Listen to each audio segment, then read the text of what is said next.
So what if global politics wasn't real? What if every single conflict you see on the news, every leader's speech, was just part of a coordinated performance? Well, today we're going to deconstruct an extreme worldview that believes exactly that. Let's dive in and map out the logic behind it. To really get inside this mindset, we have to start with this, a really stark, unsettling quote from the source material. The more fools die off, the easier it will be for us. Now, this isn't just some throwaway line meant to shock. It's the final destination of a very specific line of thinking, and it forces us to ask a critical question. What kind of worldview, what kind of belief system gets you to a conclusion like that? That's what we're here to unpack. Using the source material as our guide, we're going to map out the internal logic of this perspective, step by step. Okay, so the foundation for this whole thing, it begins right here with a fundamental split. According to this worldview, humanity isn't just one big group. Nope, it's split into two completely distinct categories. You have the enlightened few, and then you have the foolish masses. And what's fascinating is how they define a fool. It's not about your IQ or your education. It's incredibly specific. It's about where you stand on very current conspiracy theories.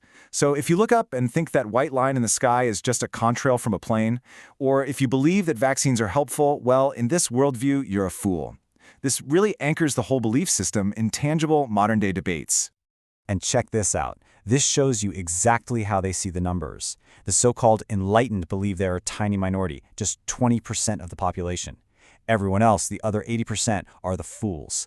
And this creates a kind of cold mathematical logic. If you're outnumbered 4-1, then the elimination of the majority isn't just some evil thought. It's a statistical necessity for your side to win. And here is the crucial connection. These fools aren't seen as just harmless or ignorant. No, they are viewed as the very foundation of a corrupt power structure. They're the ones empowering what the source calls the Satanists in power. So, who exactly are these leaders they're propping up?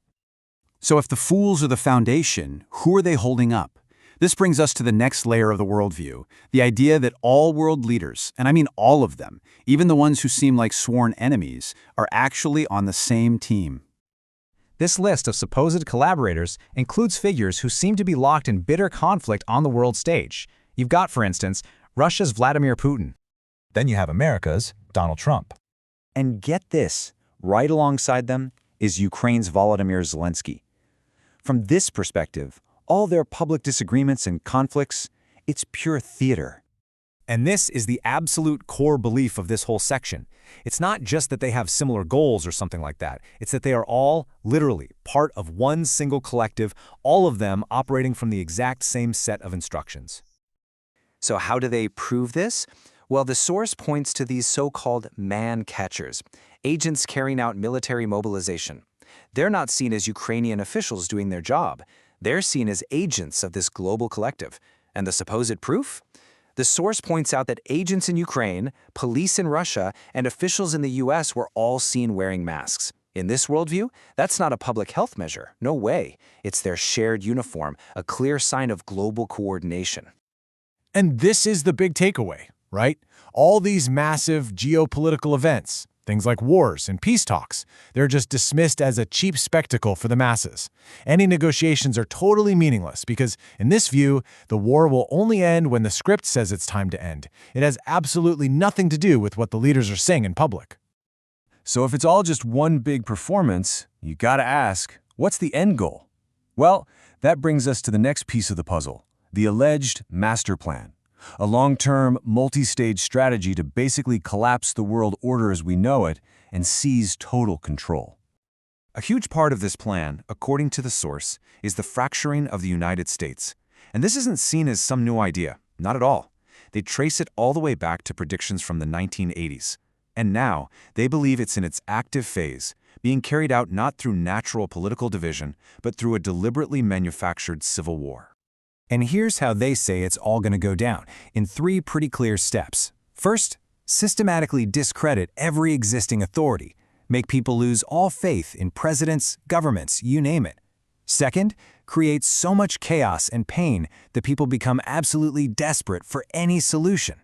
And third, when everyone's at their breaking point, introduce the solution. A single artificial intelligence as the world ruler to save us all. Okay, so get ready, because this is where the worldview takes a really wild, esoteric turn. The belief is that this grand, futuristic plan for AI control, it's not original at all. They believe it was copied directly from an ancient text. The claim here, which the source attributes to a researcher named Bill Cooper, is that these Satanist presidents are using the Book of Revelation, the Apocalypse, as a literal, word-for-word handbook. It's not just inspiration for them, it's their actual playbook for running world events. And you can see here just how they map it all out. It's a one-to-one comparison in their eyes. The so-called globalist plan for 10 world regions. They see that as a direct copy of the prophecy of 10 kings who give their power to a single ruler. The introduction of a new world leader, that mirrors the arrival of a messianic figure. For believers, the correlation isn't just similar, it's perfect. Okay, so let's pause for a second and pull all of these threads together. We've got the divided world, we've got the puppet masters, the global plan, and this ancient script. How does all of this circle back to that really shocking quote we started with? Let's trace the logic. See, the internal logic here is like a chain reaction. If you truly believe the world is a satanic spectacle, and that this spectacle is following an apocalyptic script, and that fools are the ones propping this whole evil system up with their ignorance, then those people stop being just misinformed. They become active obstacles to salvation. They become the actual enablers of all evil. And that's the real power of this worldview, isn't it? It gives you one single, simple explanation for every problem in the world. War, inflation, social chaos, it all comes from one single source, the fool who believes the official story. It allows you to direct all of your anger and frustration onto one clearly defined group of people. So in the end, everything comes back to this idea of a global spectacle. And that leaves us with one final, big question to chew on. In a world that you perceive as a giant stage, are you just a part of the audience being tricked? Or are you actually an unwitting actor in a script you were never ever meant to read?